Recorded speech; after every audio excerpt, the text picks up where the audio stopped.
Assalamualaikum teman-teman, hari ini kita akan mempelajari tentang rasio solvabilitas. Apa itu rasio solvabilitas? Rasio solvabilitas adalah rasio yang digunakan untuk mengukur struktur modal yang ada di perusahaan. Atau rasio ini juga bisa digunakan untuk mengetahui kemampuan perusahaan dalam membayar hutang jangka panjangnya. Sebelum kita ke rasio solvabilitas, kita akan belajar dulu tentang dana. Dana adalah sejumlah uang yang diperlukan oleh perusahaan untuk menjalankan kegiatan operasionalnya. Jadi, semua perusahaan membutuhkan dana untuk apa? Untuk menjalankan kegiatan operasionalnya. Membeli persediaan, membeli gedung, membeli alat, dan lain sebagainya. Berdasarkan sumbernya, dana diberikan menjadi dua. Jadi ada sumber dana eksternal dan sumber dana internal. Jadi ini adalah neraca ya. Neraca itu ada dua sisi. Sisi yang pertama adalah sisi aktiva. Aktiva ini terdiri atas aktiva lancar dan aktiva tetap. Aktiva lancar ini aktiva yang sifatnya liquid, mudah digunakan untuk bertransaksi. Yang pertama dari kas, kemudian piutang, persediaan, dan lain sebagainya. Kemudian aktiva tetapnya ada gedung, ada peralatan. Di sisi sebelah kanan ada pasiva yang terdiri atas hutang dan modal.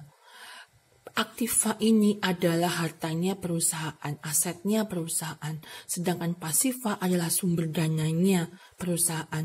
Jadi perusahaan mempunyai kas, punya persediaan, punya gedung, punya alat. Sumber dananya atau asal uangnya untuk membeli gedung itu kalau nggak dari hutang ya dari modal.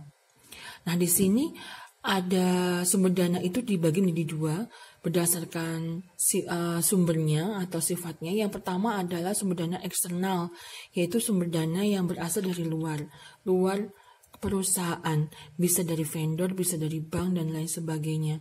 Yang kedua adalah modal.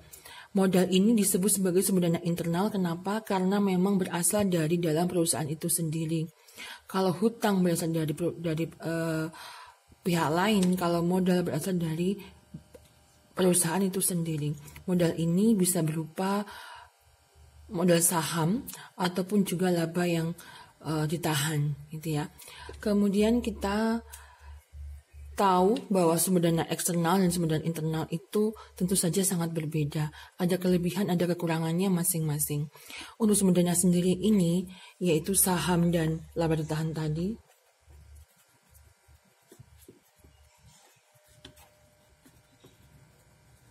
ya, ini mudah diperoleh. Artinya memang miliknya perusahaan itu sendiri. Modal saham ketika perusahaan kekurangan dana, perusahaan bisa menerbitkan saham kembali atau disebut sebagai right issue. Nanti Anda akan mempelajarinya pada mata kuliah portofolio. Dan juga laba ditahan, yaitu proporsi laba yang tidak dibagikan kepada pemegang saham. Selain mudah diperoleh juga tanpa syarat, tidak ada beban bunga. Hanya saja kekurangannya, modal sendiri itu sifatnya sangat terbatas. Kemudian kalau pinjaman itu kelebihannya jumlahnya relatif banyak. Kemudian selain jumlahnya relatif banyak karena perusahaan harus membayar setiap bulannya, maka akan menambah motivasi dalam bekerja untuk perusahaan. Kekurangannya pastinya karena ada beban bunga. Ada beban bunga, selain itu juga ada banyak persyaratan untuk mendapatkan kredit. Nah, di sini rasio solvabilitas atau rasio leverage ini adalah rasio yang menunjukkan kombinasi antara modal sendiri dengan modal yang didapatkan dari pihak luar. Jadi, berapakah kombinasi struktur modal perusahaan? Perusahaan yang baik tentu saja perusahaan yang modal sendirinya lebih besar daripada hutangnya. Rasio ini juga digunakan untuk menganalisa penggunaan pinjaman sebagai sumber kekayaan pembiayaan perusahaan. Dalam rasio leverage atau rasio solvabilitas akan diukur sejauh mana aktiva perusahaan dibiayai oleh hutang. Jadi di sini aktiva perusahaan ini sejauh mana asal uangnya dari hutang. Kemudian seberapa besar beban hutang perusahaan dibandingkan dengan aktivanya. Mengukur kemampuan perusahaan dalam melunasi hutang jangka panjang ataupun jangka pendeknya. Oke. Rasio yang pertama adalah debit to asset ratio. Di sini sangat mudah untuk menghafalkan rumus rasionya. Perhatikan, debit to asset ratio itu DAR. D itu debit, A itu aset, R rasio. Jadi debit to asset ratio itu rumusnya sama dengan debit dibagi aset. Perbandingan antara debit dengan aset. Debit itu hutang, aset itu harta. Rumusnya sama dengan debit per aset. Seperti yang ada di slide, itu kita mencari DAR-nya, ya. DAR sama dengan debit per aset. Debitnya adalah 2050, asetnya adalah 4200, sama dengan 0,488. Perhatikan di sini, 0,488 itu kalau dijadikan pecahan sama dengan 488 per 1000. Kenapa per 1000? Karena ada 3 angka di belakang koma. Sama dengan 488 per 1000. 488 ini punyanya debit, 1000 ini punyanya aset. Artinya apa? Setiap 1000 rupiah aset, 488 rupiah diantaranya berasal dari hutang. Jadi kalau asetnya ada 1000 rupiah, 488-nya itu berasal dari hutang. Dan sisanya yaitu 1000 dikurangi 488 sama dengan 512 berasal dari modal sendiri. Kenapa hanya hutang dan modal? Karena memang hanya ada sumber yaitu hutang dan modal. Kalau hutangnya sebanyak 488 maka modalnya adalah 1000 dikurangi dengan 488. Kemudian rasio ini juga bisa digunakan bentuk presentase. Presentasinya berarti rumus DAR ini dikalikan dengan 100%. 0,488 ini dikali 100% sama dengan, perhatikan di sini nolnya ada 2, berarti komanya mundur 2. Sama dengan 48,8%-nya nemplek. 48,8%. Artinya dari 100% aset, 48,8%-nya adalah hutang. Dari 100% aset, 48,8%-nya itu berasal dari dana hutang. Sisanya yaitu 100 dikurangi 48,8 sebanyak 51,2% berasal dari modal. Kemudian rasio ini, nah di sini ya. Jadi kalau asetnya ini 100%, ini asetnya 100%, kalau hutangnya ada 48,8, maka modalnya sisanya yaitu 51,2. Kemudian kita bandingkan nilai rasio DAR perusahaan A dengan nilai rasio DAR rata-rata industri. Nilai rasio DAR perusahaan A sebesar 48,8%. Rata-rata industrinya 35%. Dari sini kelihatan bahwa lebih banyak rasio atau lebih besar rasio DAR-nya perusahaan A. Berarti kalau perusahaan lain ini hanya 35% hutangnya, sisanya 65% berasal dari modal. Bandingkan bagus mana perusahaan A atau rata-rata industri. Di sini kelihatan bahwa perusahaan A hutangnya lebih besar daripada hutangnya perusahaan yang lain. Hutang yang besar ini tidak bagus. Kenapa? Karena perusahaan harus membayar bunganya dan cicilannya setiap bulan. Sehingga semakin tinggi nilai rasio DAR, berarti semakin tinggi pula proporsi hutangnya. Sehingga semakin tinggi nilai rasio DAR, maka tidak bagus bagi perusahaan.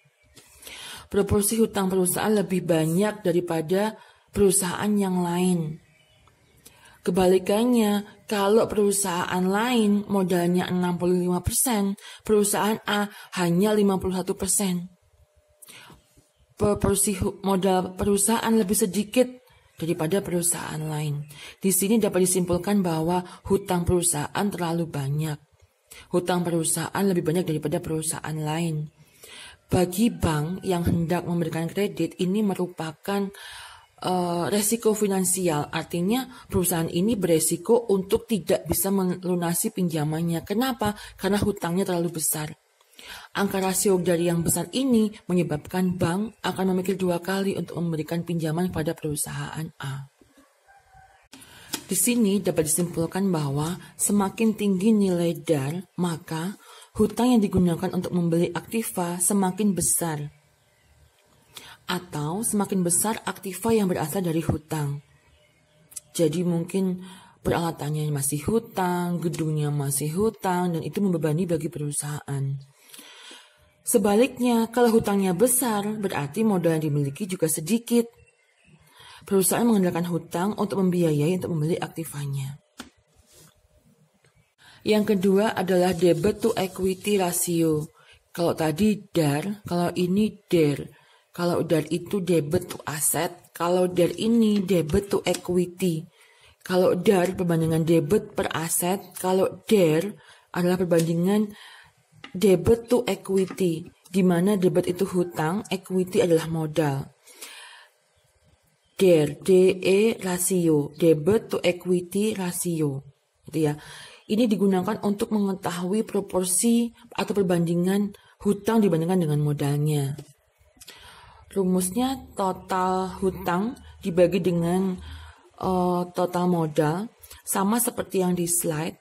Dari di sini nilainya sama dengan 2050 ya, debitnya, equity-nya 2250, maka nilainya sama dengan 091.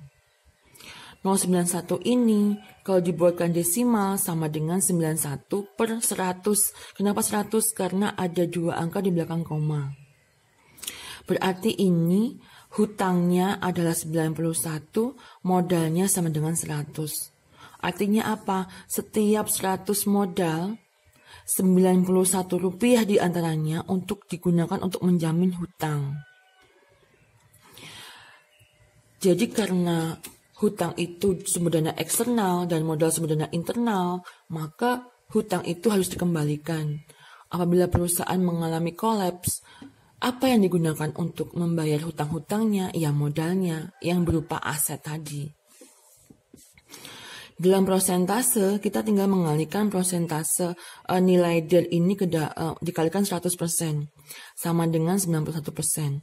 Berarti kan di sini 0,91 kali 100, nolnya ada 2, sehingga komanya juga ke belakang 2, sama dengan 91, persennya nemplek.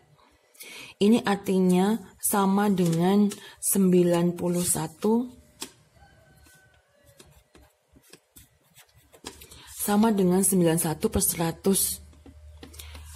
91 adalah debitnya, 100 adalah modalnya. Artinya perbandingan hutang dibandingkan modal adalah 91 banding 100. Kemudian kita bandingkan dengan nilai DER perusahaan yang lain. Nilai DER perusahaan yang lain sama dengan 80%. Kalau DER perusahaan A adalah 91%, DER perusahaan yang lain 80%. Artinya apa? Dari sini kelihatan bahwa DER perusahaan A sama dengan 91%. Artinya hutang dibandingkan dengan modal sama dengan 91 banding 100. Sedangkan DER rata-rata industri sama dengan 80%. Artinya hutang dibandingkan dengan modal sama dengan 80 dibanding 100. Di sini kelihatan bahwa hutangnya perusahaan lebih besar daripada hutangnya perusahaan yang lain. Ini juga menandakan adanya resiko finansial yang tinggi, yaitu resiko tidak membayar hutang. Semakin tinggi DER semakin buruk. Kenapa? Karena hutangnya semakin besar. Rasio yang ketiga adalah long term debit to equity ratio.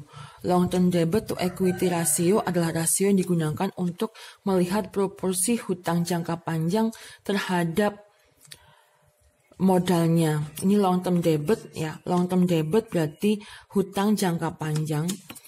Rumusnya adalah long term debit per equity. Hutang jangka panjang dibanding dengan modal. Sama seperti yang di slide. Long term debitnya 1.300 Equity-nya 2.250, nilainya sama dengan 0,577. Kita bulatkan dua angka di belakang koma sama dengan 0,58. Kalau dibuat persentase, 0,58 tadi dikalikan dengan 100%. Sama dengan, ini komanya mundur 2 karena 100, persentasenya nemplek 58%. Artinya perbandingan hutang jangka panjang dibanding dengan modalnya sama dengan 58/100.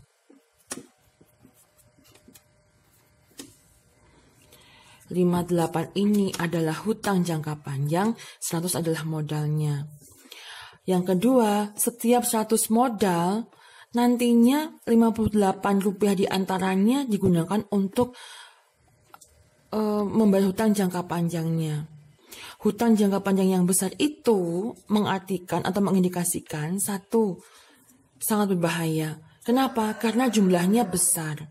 Biasanya digunakan untuk membeli aset tetap. Tenornya lama, 3 tahun, 5 tahun, bahkan lebih. Akibatnya beban bunganya juga besar.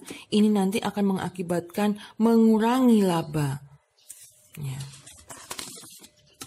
Kemudian kita bandingkan dengan rata-rata industri. Di sini long term debit atau aset rasio perusahaan A 58%, sedangkan long term debit untuk rata-rata industri sama dengan 10%. Artinya apa? Hutang jangka panjang perusahaan jauh lebih besar daripada hutang jangka panjang perusahaan yang lain. Dalam keadaan ini, perusahaan sulit mendapatkan pinjaman karena risiko finansial yang besar.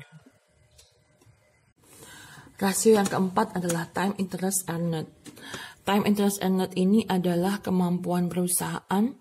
Rasio yang digunakan untuk mengetahui kemampuan perusahaan dalam membayar bunga. Bunga apa? Bunga pinjaman. Rumusnya adalah TIA, ya, time interest earned. Rumusnya adalah EBIT dibagi dengan interest. EBIT itu apa? EBIT itu adalah earning before interest and tax. Laba sebelum bunga dan pajak. Interest ini adalah bunga bank, biaya bunganya. Kalau DAR atau DER tadi kita melihatnya di laporan neraca, kalau TIA kita melihatnya di laporan rugi laba. Di sini sesuai dengan yang ada di slide, TIA-nya EBIT-nya 1.800, interest-nya 180, maka nilainya sama dengan 10 kali, satuannya kali. Ya, artinya apa? Artinya laba perusahaan ini dapat digunakan untuk membayar bunganya hingga 10 kali bunganya saja. Kemudian kita bandingkan dengan rata-rata industrinya. Jika TIA rata-rata industri sama dengan 10 kali, maka nilainya sama. Artinya perusahaan sama dengan perusahaan yang lain kemampuannya. Demikian untuk materi rasio solvabilitas. Jangan lupa Anda komen di bawah, tulis nama, NPM, dan kelas agar saya mengetahui Anda telah mempelajari materi ini. Dan komen saya terima sebelum UTS dilaksanakan. Terima kasih. Assalamualaikum warahmatullahi wabarakatuh.